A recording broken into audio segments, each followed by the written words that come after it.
Organización Internacional para las Migraciones, casi 50.000 migrantes o solicitantes de asilo han muerto o desaparecido desde el año 2014 intentando llegar a países desarrollados donde aspiran a una mejor calidad de vida o incluso salvarse de la muerte. Por eso, en algunos casos se trata de solicitantes de asilo o personas con estatus de refugiados. Son personas, hombres, mujeres, niños, niñas y hasta guaguas que han realizado esa travesía por las rutas más peligrosas y en las condiciones más extremas que existen. ¿Qué puede llevar entonces a una persona, a una familia entera, a dejar su país para subirse a un bote débil e improvisado para recorrer las crudas aguas del Mediterráneo, como ocurrió recientemente en Italia, o cruzar el desierto del Sahara o recorrer el altiplano con sus altísimas temperaturas de día y las bajas durante la noche, o atravesar selvas y ríos hasta llegar a la tierra del llamado sueño americano? En muchos casos, la guerra, la persecución política, el aumento de la criminalidad e inseguridad en sus países de orígenes y también inescrupulosas bandas de tráfico de personas, tráfico de migrantes, que lucran con estas circunstancias. Es una realidad que se conoce desde hace años, décadas, y aún así no ha logrado una respuesta política regional y mundial que esté a la altura, porque las crisis que generan estas crisis migratorias siguen existiendo y hasta aumentando. En tanto, el tema migratorio también sigue siendo usado por políticos y partidos populistas y últimamente hasta moderados para sacar réditos electorales. Mientras, el drama humanitario continúa y las vidas se siguen perdiendo. Aquí comienza Conexión Global Prime.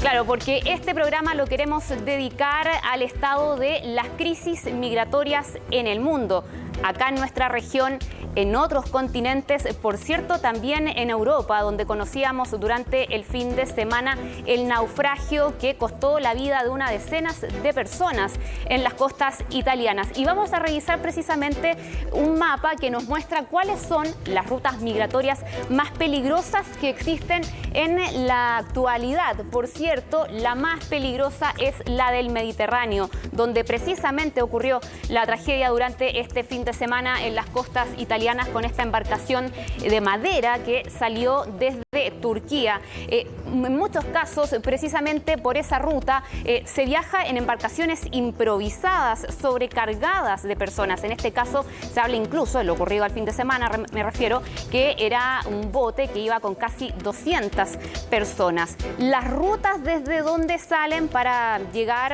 o hacer este recorrido son generalmente Túnez, Libia y, en vista de esta situación que hemos conocido esta semana, se ha sumado recientemente Turquía, los dos primeros países donde hay una situación de crisis, por cierto. Hemos visto que, claro, según las cifras oficiales, 300.000 personas han sido rescatadas en esta ruta desde el año 2015. Sin embargo, hay muchas que no han logrado sobrevivir y han muerto también en ese intento. Afganistán a Irán es otra ruta también mortal, según este mapa de organismos oficiales, principalmente una ruta que ha aumentado también en el último tiempo, considerando la llegada de los talibanes al poder en Afganistán. Muchos se trasladan precisamente desde Afganistán a Irán para luego llegar a Turquía y en algunos casos intentar llegar también a Europa. Tenemos, por cierto, el cruce del desierto del Sahara también, que muchas personas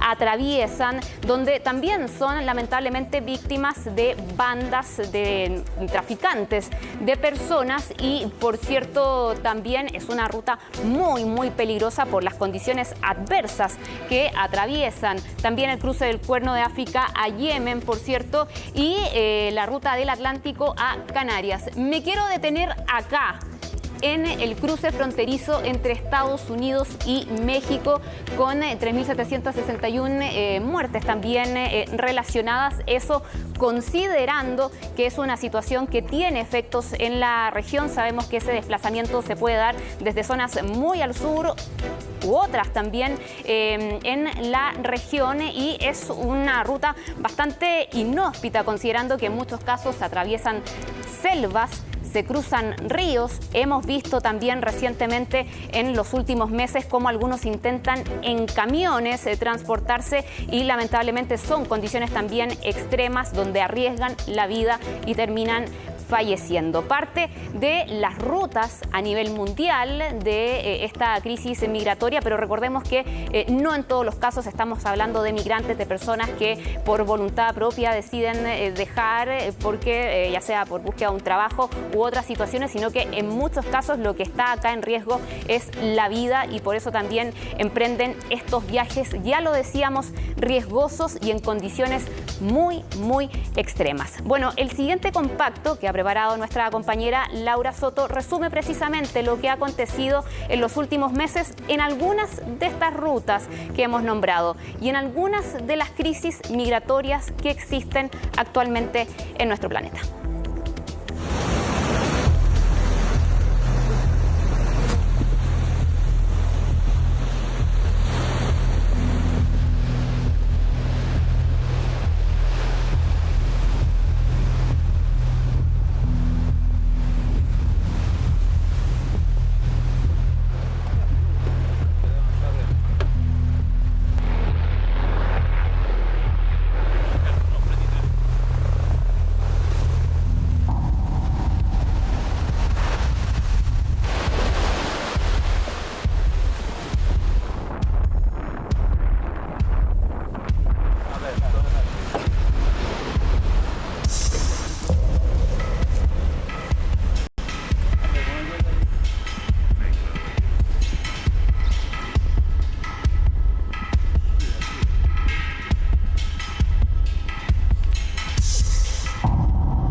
Bueno, y vamos a partir inmediatamente analizando este tema y por eso ya nos acompaña Valesca Ureta. Ella es directora nacional del Servicio GECITA de Migrantes, que nos acompaña. Muchas gracias por estar con nosotros acá en CNN Chile. Gracias a ti, Jacinta. Valesca, la primera pregunta quizás para entender esta situación y sobre todo estas decisiones, porque ya hemos dicho lo adversos que son estos territorios, los riesgosos también, pero aún así vemos que cada año aumenta el número de personas que deciden hacer estos cruces irregulares y en estas condiciones. ¿Qué lleva a una persona, incluso con familia, con niños, niñas, a emprender un viaje de este tipo? ¿Qué hay detrás de todo esto? Bueno, como bien tú lo señalabas hace un rato y las imágenes lo muestran muy gráficamente, tiene que ver con la desesperación que las personas están teniendo en sus países de origen.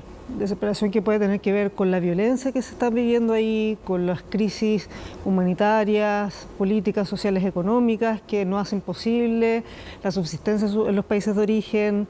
Tiene que ver con la persecución política también en algunos casos. Con razones muy profundas y muy complejas. Entonces, eso lleva a que las personas migren. En Chile, por ejemplo, hoy tenemos un perfil de personas migrantes que es un grupo familiar. Previo en las décadas anteriores eran padres, madres que venían, por ejemplo, de avanzada o a trabajar un tiempo acá y podían volver a su país de origen. Hoy son grupos familiares completos que no pueden subsistir en los países de origen, cuando en los países que están con crisis hoy, y que vienen a poder, ni siquiera podemos hablar de mejora de la calidad de vida, ¿no? Sino que estamos hablando en busca de seguridad, de protección, de subsistencia. Es así de básico lo que estamos viviendo hoy. Y lo que está sucediendo en el mundo, lo que sucedió en Italia, lo que hace poco sucedió también, no olvidemos, en Panamá, sí, en el Darién, tiene que ver también con eso, con arriesgar de esa forma de Venezuela, por ejemplo, para acá, 5 países, el cruce del Darién, que es un lugar, una selva muy, muy peligrosa, donde hay bandas, donde hay tráfico, abuso, lo que estamos viendo, el cruce del Mediterráneo, con esas embarcaciones, no, nadie lo hace por gusto y porque sea turismo, ¿no? Tiene que ver con que hay situaciones desesperadas que hacen que las personas tomen esas decisiones, incluso llevando su grupo familiar. Lamentablemente, en lo que sucedió en Italia hay niños, en lo que sucedió también en lo que sucedió en la frontera de Chile, también en el norte, han habido muertes de niños y niñas y adolescentes. Entonces, eso nos puede dejar de conmover y de poner el rostro humano a la migración. Esto no son números, no solamente la seguridad del Estado, que por supuesto todos los países tienen derecho a cuidar sus fronteras y tienen el deber también de proteger las fronteras y proteger también a las personas que migran del tráfico de personas, de la trata también, de los abusos. Pero no podemos olvidar que son personas, que hay personas con situación de discapacidad que también migran, que hay los niños y adolescentes que están migrando con sus familias, niños y adolescentes que vienen no acompañados también, y que es importante nunca perder de vista los derechos de esas personas, derechos fundamentales, y que la migración no son números, son personas. Valesca, tú mencionabas, por ejemplo, el caso de Venezuela y la situación de aquellas personas que llegan a nuestro país. Y me imagino que hay una conexión, por cierto, porque estamos en la misma región, con los flujos que existen, ya sea en la frontera de Estados Unidos con México, también los que atraviesan desde Sudamérica a Centroamérica, o incluso los que llegan acá a Chile, a la parte más al sur del continente. ¿De dónde están llegando estos flujos migratorios y también, ya lo decíamos, de solicitantes de asilo? ¿Cuáles son aquellos países donde ustedes ven que, por ejemplo, en nuestro país, y que se puede interconectar con la región, están llegando estas personas? A ver, la data señala que los principales flujos migratorios vienen de Venezuela, Perú, Bolivia, Haití, son las 4 nacionalidades donde llegan más a Chile. Y en términos de los países que están recepcionando flujos migratorios altos de las crisis, por ejemplo, que están recepcionando personas migrantes venezolanas, principalmente es Colombia, el país que más está recepcionando, Perú, Ecuador, y en cuarto lugar está Chile. Eso es desde Centroamérica la migración se da más hacia México, Estados Unidos, pasando por el Darién, Panamá, estos flujos que son muy peligrosos, estos tránsitos, en donde llegan a México y con la expectativa de llegar a Estados Unidos. por situaciones de crisis políticas, de violencia, de persecución, eso es lo que estamos viviendo hoy. Entonces, y también esto es muy interesante poder contarle a quienes nos escuchan, que en el fondo esto no es una situación que está viviendo solo Chile, esto es una situación global. Hoy en día, personas desplazadas en el mundo son 103 millones de personas desplazadas en el mundo, de 281 millones de personas migrantes internacionales. Entonces, cuando hablamos de personas desplazadas, estamos hablando de personas desplazadas forzadas. Son 103 millones de personas en el mundo. Entonces, esto es un fenómeno que es global, que lo estamos viviendo, que se viene y que se ya está viniendo mucho desplazamiento por los temas ambientales, que ese es otro tema que vamos a comenzar a percibir, que ya lo estamos percibiendo y que va a ser mucho mayor ese desplazamiento que incluso por lo que ya está haciendo que los conflictos, por ejemplo, de las guerras. O sea, es algo muy importante que también tenemos que tener en consideración. ¿Y cómo evaluarías tú la respuesta regional también a toda esta situación? Porque se habla mucho, a veces a nivel político, de las aspiraciones de integración regional, de algunas temáticas en particular, pero en esta materia, al parecer, todavía no se han logrado avances. No. En la región, por lo menos en lo que respecta a la migración que viene hacia el sur, ha sido muy compleja la mancomunión de esfuerzos. En la administración anterior se hicieron algunos intentos que tuvieron que ver más con la lógica de la seguridad, con las policías, con los temas más judiciales. Pero en términos de la mancomunión de esfuerzos que tengan que ver con la protección de los derechos de las personas, con poder mirar la situación que estamos viendo desde el punto de vista más humanitario, ha sido muy complejo llevar las relaciones exteriores, por lo menos, por ejemplo, estos 4 países, a que veamos esta situación de manera integrada. Cada país por sí solo no lo va a lograr. Y en Europa, bueno, también está pasando. Y también leía que la presidenta de la Unión Europea vuelve a poner sobre la mesa que la Unión Europea debe de nuevo poder llegar a algún tipo de acuerdo con respecto al asilo.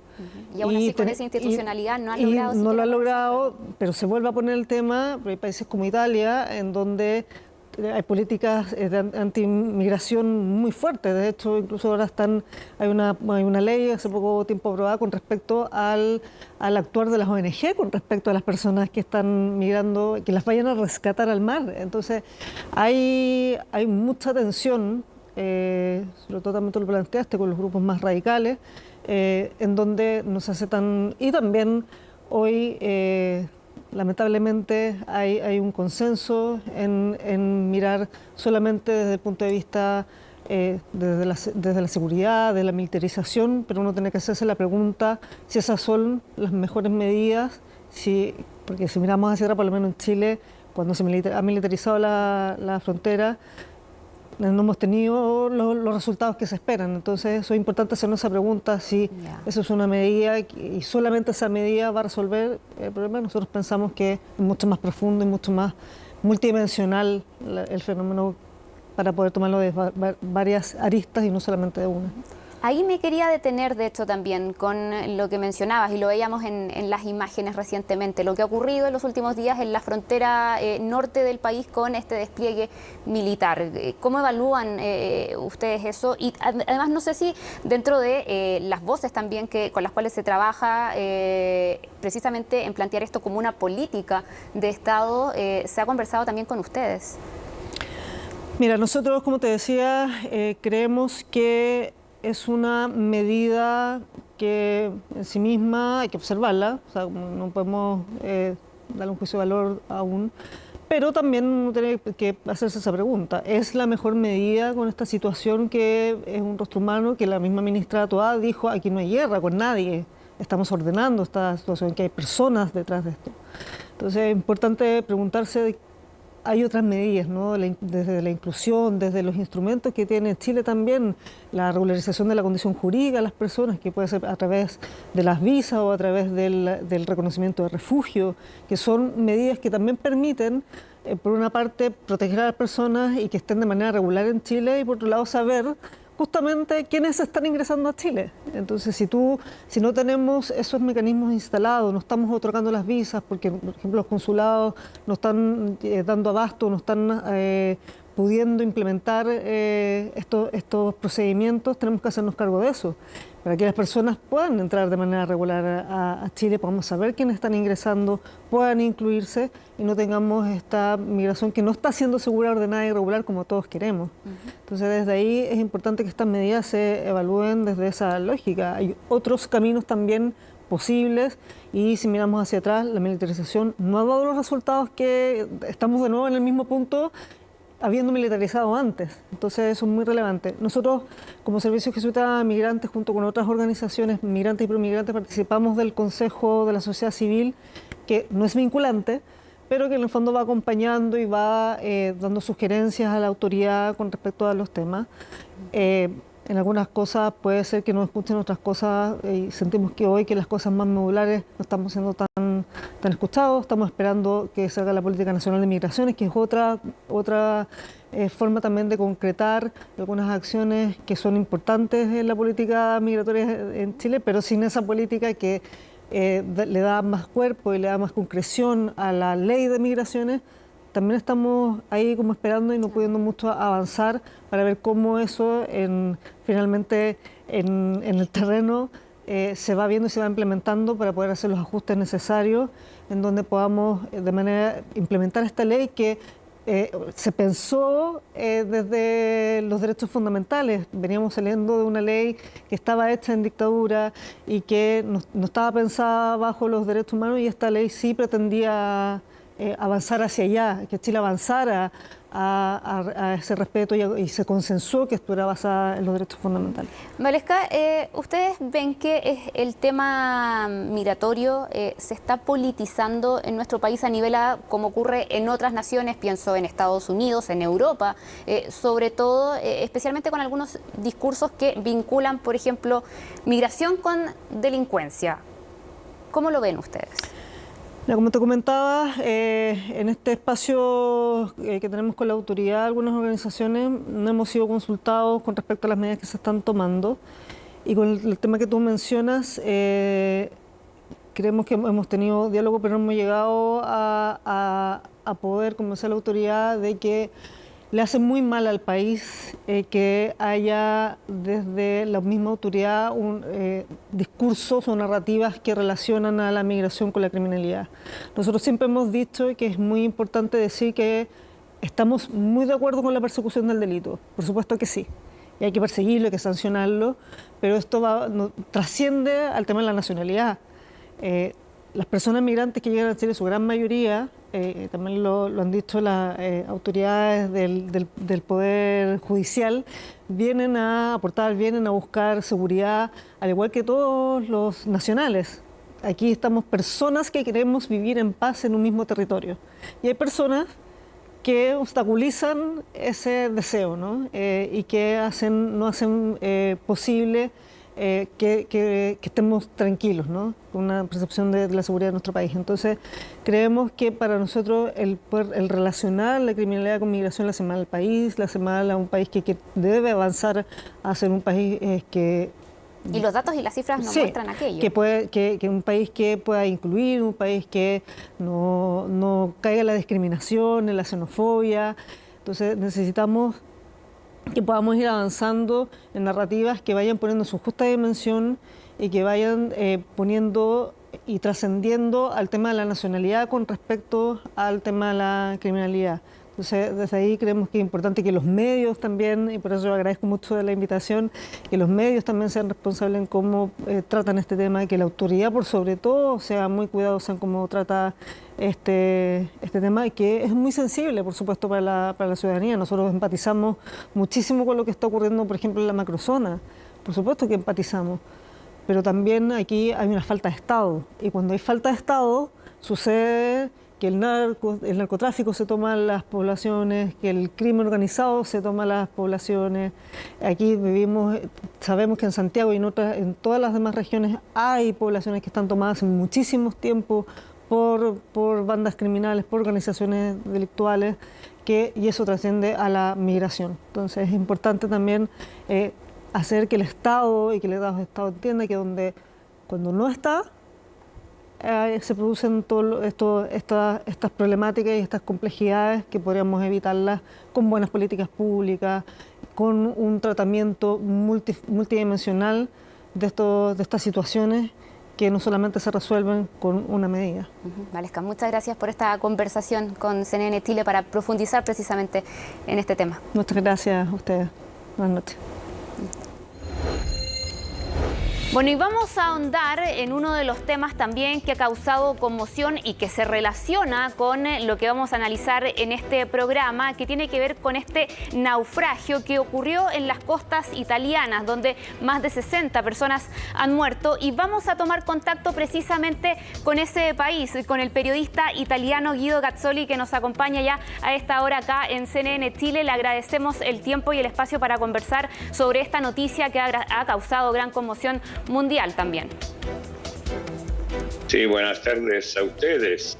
Sí, ha causado, buenas noches, disculpen, ha causado muchísima conmoción porque, en primer lugar, es bastante raro que en invierno se hagan estos viajes porque el mar Mediterráneo, y los marineros lo saben, no es exactamente una zona tranquila para navegar, especialmente durante el invierno.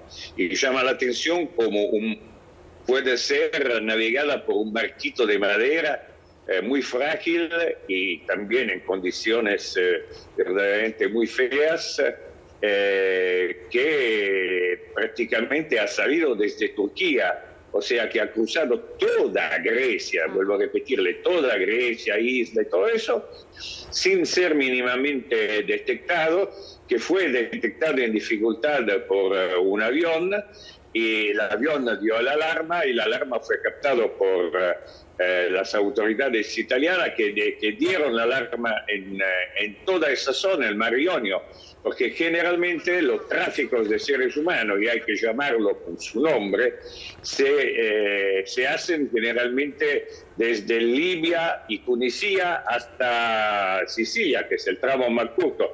Entonces toda la fuerza de socorro, digamos así, de primer auxilio, están ahí. El Mar Ionio es bastante lejos.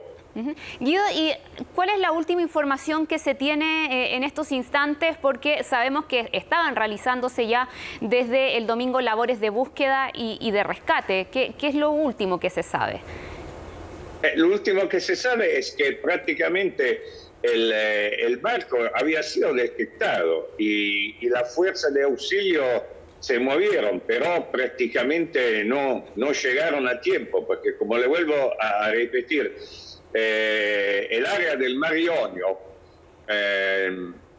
no está patrullada, digamos así, por los barcos de primer auxilio y de socorro que generalmente están localizadas entre Libia y Tunisia y Sicilia, que es y también parte de la Calabria, que es la zona son las zonas más cercanas. Esta zona del Mar Ionio no es utilizada. Y llama la atención que este barco haya llegado, vuelvo a repetirlo, desde Turquía. Y es una ruta nueva esa, ¿no?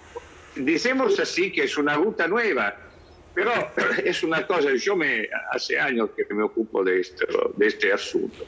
Inclusive he pasado 2 meses en la isla de Lampedusa, que es el centro donde desembarcan todo esto desesperado que pero pagan cifras entre los 1.500 y los 5.000 euros para poder hacer un viaje que verdaderamente está hecho sobre de barquitos que están prácticamente medio destruidos, justamente, obviamente, entre comillas, porque llegan los barcos de las varias ONG que están en contacto con la mafia que organizan este tráfico, esto hay que decirlo, avisan antes y lo recogen y lo llevan a la isla de Lampedusa. Pero lo que llama la atención que hace más de 20 años que está este tráfico y se sabe con precisión que son contactos entre mafia, porque estos desesperados llegan a Italia, desembarcan en los lugares y después cada uno por su cuenta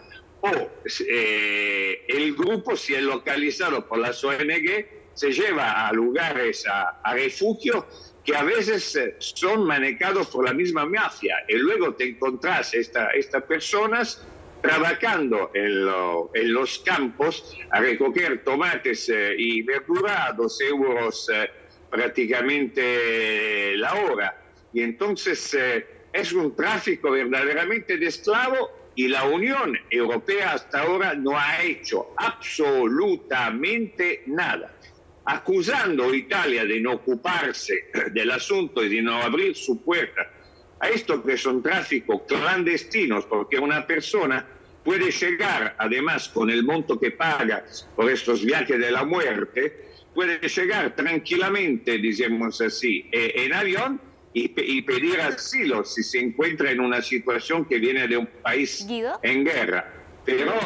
Pero lamentablemente este tráfico nos interrumpe por las complicidades de las mismas autoridades y por los poderes que la mafia tiene, no solamente en Italia, ma en otros países. Y cuando otros países intervienen, como ha pasado recién con Francia, donde abrió la puerta a un barco, desembarcaron 60 clandestinos y más de 40 fueron tomados de vuelta al lugar de donde llegaron. Así que es una hermandad totalmente falsa. Y este problema hay que solucionarlo o sí, porque la Unión Europea tiene que tomar medidas estrictas y para permitir una migración legal que pueda ayudar verdaderamente a quien necesita. ¿Guido? El tráfico entre mafias no es absolutamente... tiene que terminar ya. Guido, ¿y cómo se podría solucionar? Y se lo pregunto porque menciona, por ejemplo, el rol que tiene la Unión Europea. Han habido conversaciones, debates, incluso se han firmado ciertos protocolos, pero poco de aquello se ha cumplido. Y usted mencionaba Lampedusa, que es el lugar donde ocurre otra tragedia similar hace exactamente 10 años atrás, y pese a unos cambios de gobierno, por cierto, también una retórica política que ya se focaliza también en la crisis migratoria, medidas concretas, como decía, no han ocurrido. ¿Cómo se puede solucionar este problema? Y no solamente desde la perspectiva de Italia, de lo que han hecho los diversos gobiernos o el Estado italiano, sino que también porque es un tema que involucra a la Unión Europea.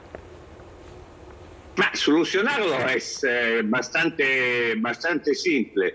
Es hacer acuerdos políticos con Libia y Tunisia, por ejemplo, y hacer sí que también los otros países se abren y participan a la lucha contra estas mafias, ¿okay? O si no, Italia sola no puede tener el peso de este fenómeno que hace 20 años, no son 10 2 años, son 20 años que pasa todo esto.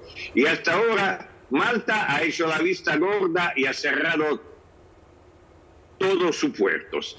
España también. Francia no lo acepta. Y bueno, con la única excepción del barco hace unos 3-4 meses atrás. Las otras naciones firman protocolo, pero luego hacen la vista gorda. Entonces hay que ponerse todo de acuerdo, ocupar estas áreas, hacer más controles y terminar de una vez por todas con estos acuerdos que son, lo vuelvo a repetir, acuerdos entre organizaciones criminales. Y llama la atención, por ejemplo, de un caso particular de una persona de origen, de una mujer pakistana que estaba jugando en la selección de su país de vóley, o sea, una persona también que tiene posibilidades, que ha sido encontrado muerta por el naufragio de este barco. O sea, este tráfico tiene que terminar y todas las naciones tienen que ponerse de acuerdo y hacer sí que se regularice, porque lamentablemente, entre comillas, Italia es el país más viejo del mundo, más viejo del mundo, en el sentido que tenemos una gran mayoría de ancianos, necesitamos gente que venga acá a poder construir su vida, ¿ok? pero hay que regulamentar este fenómeno y hacer lo posible y acabar sobre todo con esas tragedias. Guido, y en algunos de estos casos, en muchos de estos casos, en verdad son personas que no son solo migrantes, son solicitantes de asilo, están huyendo de conflictos bélicos donde sus vidas están en peligro. Hay personas que vienen escapando, por ejemplo, de Afganistán, de Siria, y ahí se han fijado iniciativas como de cuotas de estas personas que pueden ir a distintos países más allá de donde llegan. ¿Cómo ve usted esa situación dentro de la Unión Europea, considerando ese drama humano también? Porque no llegan en estas embarcaciones débiles porque quieran, sino que hay una razón ya de peso, incluso donde la vida puede estar en riesgo.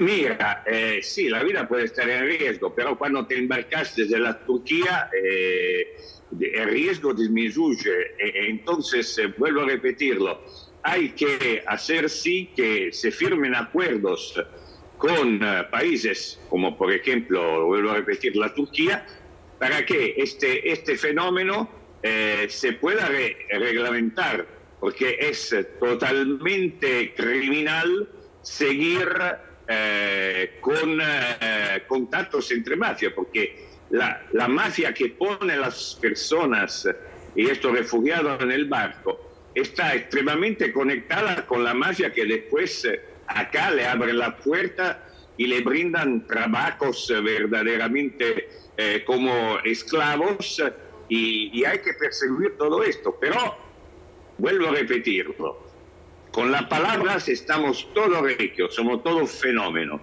En Argentina dirían que con las palabras somos todos Gardel, ¿ok? Pero después hay que hacer hechos, y los hechos lamentablemente no se están cumpliendo. Entonces la Unión Europea es culpable también de esto, como de otros problemas que están pasando en un mundo que está cruzando lamentablemente unos años muy feos que pueden llegar, y bueno, es una posibilidad bastante lejana en una guerra que puede involucrar todo el continente europeo. Entonces, ¿Guido? Fenómenos como estos, que son fenómenos criminales, hay que tener la voluntad y perseguirlo. Punto. No hay otra solución, lamentablemente. Guido, por último, ¿en qué pie queda la política migratoria del actual gobierno, que ha hecho de la promesa de disminuir estos ingresos, de frenarlos, prácticamente una de las principales de su campaña? Se lo pregunto porque sabemos, por ejemplo, este reciente decreto que se ha firmado que limita a las embarcaciones de ONGs a hacer solamente un rescate por viaje. También se designan puertos que pueden ser muy lejanos a veces, y eso dicen las mismas ONGs que ha complicado las mismas labores de rescate en estos casos de emergencia. ¿Cómo queda esa política migratoria?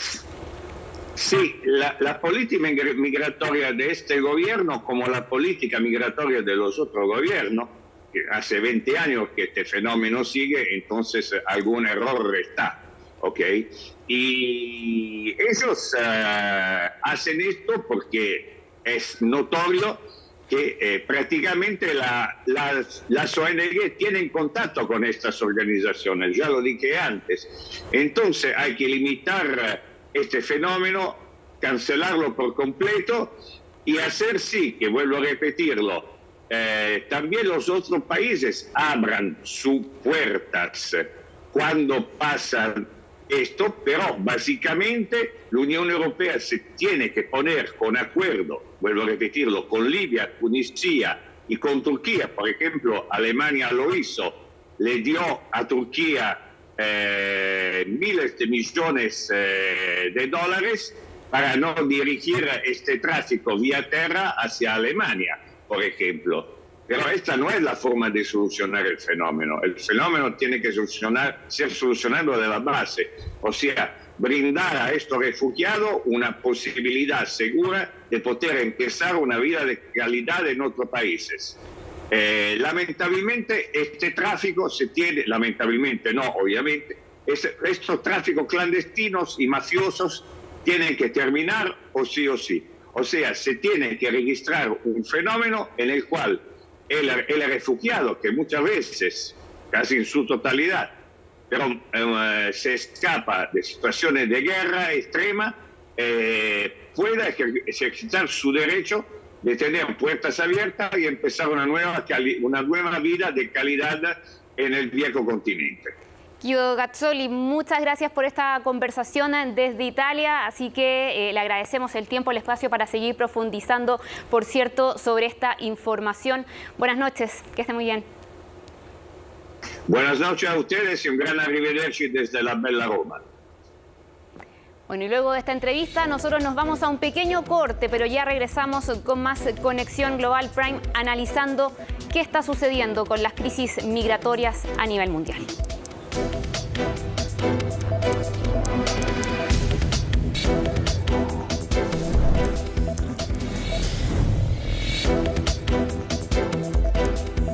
Seguimos haciendo Conexión Global Prime a través de la pantalla de CNN Chile y analizando y profundizando en las crisis migratorias actuales en el mundo. Y hablábamos recientemente, veíamos imágenes también de lo que ocurre en la frontera entre Estados Unidos y México. Una de las situaciones también que hemos visto ha ido aumentando en el último tiempo. Y nos acompaña ya a esta hora Rodrigo Soberanes. Él es periodista mexicano, especialista en temas de migración, con quien queremos abordar también este tema. Y sobre todo, Rodrigo, ¿cómo estás? Muy bien, buenas gracias. noches, bienvenido. Gracias. Saber cómo se ve desde México lo que está aconteciendo y que involucra precisamente a ese país, porque sabemos que muchas de las personas que buscan llegar a Estados Unidos tienen precisamente que cruzar México para finalmente llegar a Norteamérica. ¿Cómo se ve en México esa situación? La situación de la frontera norte en México, pues es una situación que ya viene desde 2018 con la primera caravana de personas haitianas, que fue algo como nuevo, porque la migración hasta ese entonces era de personas principalmente de Centroamérica, principalmente de Honduras. Entonces, desde ese entonces empezó la primera caravana muy mediática, que fue la de haitianos, que fueron como 600, 800, que cruzaron todo el país.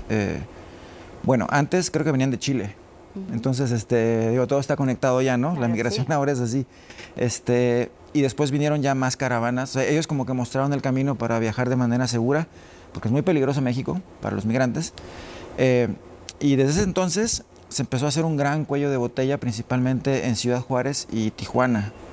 Ahora Ciudad Juárez es como el principal destino de personas de Venezuela y Tijuana de todo el mundo. Rusia ahora con la guerra, Ucrania. Y además también han llegado personas de esos países. Sí. Y desde el 2018, antes, 2017 más o menos, empezó a notarse muchísimo la llegada de personas de países africanos que desembarcaban en Brasil, Colombia, Ecuador, por el tema del visado.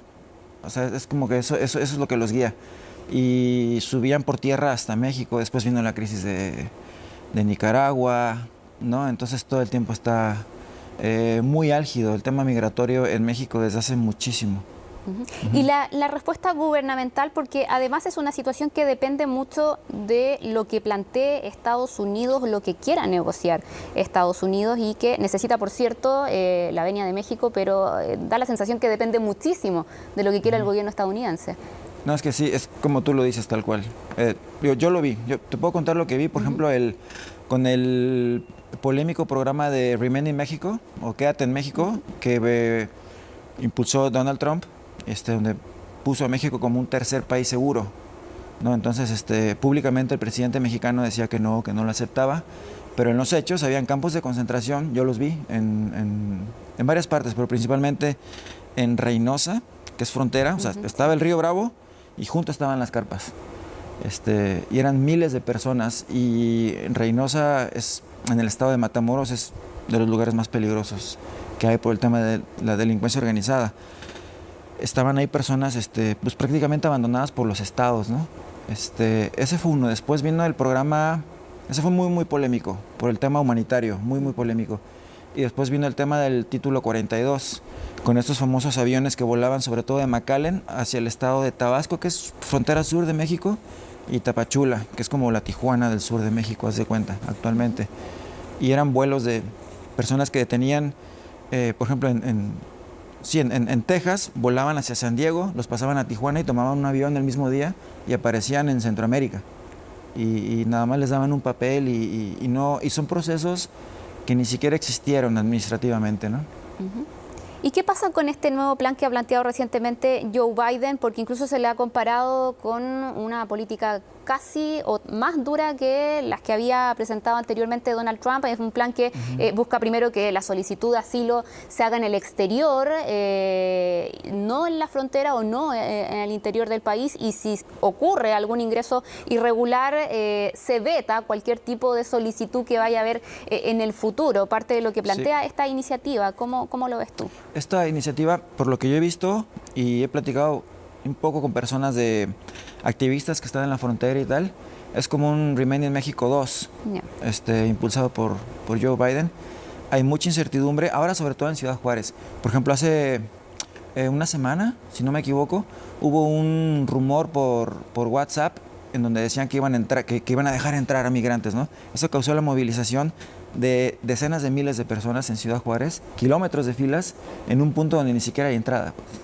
Entonces, esa es como la descripción de la situación un poco caótica que se está viviendo en las fronteras. Estas informaciones es muy delicado porque llegan a San Pedro Sula, Honduras, por ejemplo, llegan a todos lados y eso causa caravanas de personas. Entonces hay estructuras pues, delincuenciales que se aprovechan de eso, que son los tratantes de personas. Recientemente, no sé si recuerdas que hubo un caso el año pasado de 53 personas asfixiadas en un camión. En un camión, entonces... o sea, una información de este tipo puede causar que miles de camiones de estos se avientan a la ruta con personas, ¿no? Entonces, sí, esa es la situación. Falta una respuesta más a nivel regional, no solamente de Estados Unidos, México, sino que incluir a otros actores más al sur. Incluso tú mismo mencionabas que los orígenes de muchas de estas personas, también rutas que hicieron en algún momento a esta zona, a Chile, y después desplazándose al norte. ¿Por qué no ha funcionado una conversación o una negociación ya más integral a nivel de gobiernos para abordar este tema? Es que esa pregunta, justo yo venía pensando en eso antes de venir a la entrevista y me la he hecho desde hace muchos años. Yo conocí personas haitianas que venían de Magallanes por tierra y habían pasado por el Darién, ¿no? O sea, la zona selvática esta que es súper peligrosa. No me lo puedo explicar, Jacinta, porque, por ejemplo, los países de Centroamérica viven de las remesas. Su principal ingreso son las remesas de las personas. Remesas son el dinero que mandan desde Estados Unidos, ¿no? Y viven de eso. Es como cortar el flujo de dinero y tal parece ser que no lo han querido hacer. Ha habido temas de cooperación permanentemente, en donde Estados Unidos hace programas, envía dinero, pero pues le envía dinero a los gobiernos y ese dinero se queda, ¿no? Puede ir en otras cosas. Sí, claro. En Honduras, por ejemplo, Honduras es un país que ha sido el principal expulsor de migrantes, o sea, migración forzada, desde 2009, por el huracán Mitch y luego el golpe de Estado, y con niveles de corrupción altísimos, etcétera. Y ese país me parece que es como un ejemplo muy claro de como nunca acabar, en el que están sumergidas las personas, ¿no? Ahora, Rodrigo, como periodista, considerando que el tema migratorio también comunicacionalmente ha tomado muchísimo protagonismo, sobre todo en el mismo discurso político que lo recoge, en algunos casos, por ejemplo, vinculando delincuencia con migración o ya sea ya para otras políticas, etcétera. ¿Cómo ves tú eso? ¿Cómo el discurso político acuña esta situación, esta crisis, pero también para fines políticos? ¿Ves, por ejemplo, que haya algo así que se esté gestando o quizás ya esté gestado en México, por ejemplo? Se gestó en la caravana del 2018, octubre del 2018, que salió de San Pedro Sula, Honduras, y llegó hasta Tijuana. Y era cuando Donald Trump estaba como en su punto más álgido de su postura anti-inmigrante.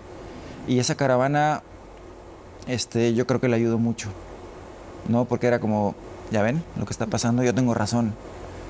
Y cuando uno ve, porque yo estaba en esa caravana cubriéndola, y cuando uno ve ciertos detalles de quiénes están llevando a la gente, la verdad es que sí vale la pena como ampliar un poco la visión y ver qué está pasando, porque como dices, es una cosa global en donde transversalmente está también el tema del tráfico de personas. Ahora, por ejemplo, en el caso de Chile, me imagino que pensabas en el caso venezolano, ¿no? Que es como, a mí me ha llamado mucho la atención ahora que llegué, hace 4 meses, y me parece que son cosas muy diferentes. O sea, yo veo como el tema de la delincuencia organizada, que en México la conocemos mucho, desafortunadamente, y lo que yo veo aquí que es como estructuras que estaban allá y ahora están acá. Y por otro lado está el tema de la migración forzada, y me parece que son grupos humanos que aunque vengan del mismo país, son realidades totalmente distintas, y no me parece justo meterlas en un mismo análisis, digamos.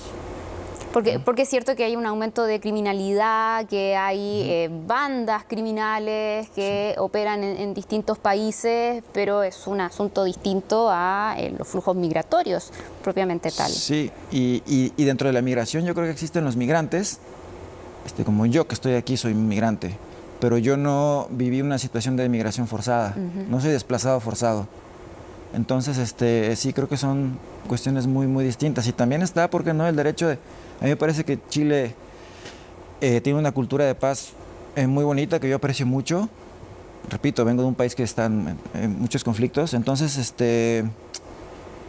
también vale la pena escuchar a personas que tienen cosas que decir de Chile, ¿no? Tampoco es como, son antimigrantes todos. Yo he conocido personas que son súper humanas y muy comprometidas con la migración, que sí están preocupadas por lo que está pasando, ¿no? Aquí en Chile. Has repetido harto la situación en Chile que has visto, por cierto, estás acá, pero ¿cómo también analizas precisamente aquello? Porque da la sensación que es un tema que recientemente se está convirtiendo en prioritario, que por cierto es una realidad que hace años existe, pero que ha ido en aumento en cuanto a cifras, aumentos de flujos de llegadas, al mismo tiempo también que coincide con un aumento en la sensación de inseguridad también de las personas, y ya lo decíamos, haciendo la diferenciación, por cierto, pero ¿cómo analizas también lo que se está viviendo en Chile con el flujo desde México a Estados Unidos? Es algo con lo que ustedes han vivido hace mucho tiempo, pero acá parece ser una realidad reciente. Yo me regresaría a lo que dijiste hace rato de la condición de que es un fenómeno global y de que no ha sido asumida así por los gobiernos. Yo no recuerdo una discusión real entre los gobiernos, por ejemplo, de México y Centroamérica, en donde digan, a ver, nos vamos a comprometer todos, los países expulsores. Y lo mismo está pasando aquí, me da la impresión. O sea, el gobierno de Venezuela, yo no sé qué tanto interés tenga. Son 7 millones los que se han ido. O sea, es como un país completo. Ni siquiera El Salvador tiene tantos habitantes, no es como si se hubiera ido un país completo. Es la segunda crisis después de Siria, de hecho. Exacto. Es una situación... No hay guerra, pero la violencia es con lo que vives, así afuera de tu casa, ¿no? No hay tanques, pero... Hay una situación política también. Hay una situación política también. Entonces, yo creo que no ha habido ni de lejos una postura clara de parte de los gobiernos para decir... O sea, como que no les interesa que la gente se vaya. No sé por qué será. Tal vez porque saben que esos migrantes al final van a enviar dinero. ¿O por qué? Es una pregunta que todavía no la sé. Rodrigo Sobranes, periodista mexicano que ha estado acá con nosotros en CNN Chile. Muchas gracias por esta conversación. Al contrario, un gusto. Muchas gracias por la invitación. Bueno, y con esta entrevista nosotros dejamos hasta acá este programa, esta edición de Conexión Global Prime, que hemos dedicado a profundizar en un tema que quizás diariamente se ve como una realidad más local. Lo cierto es que no lo es un tema que tiene un alcance, una afectación también global, y por eso mismo queríamos abordarlo en nuestro programa para analizarlo en profundidad y comprender, por cierto, que son hechos que están conectados entre sí. Bueno, con ese análisis dejamos hasta acá esta edición de Conexión Global Prime. Nos reencontramos ya en otras ediciones. Que estén muy bien.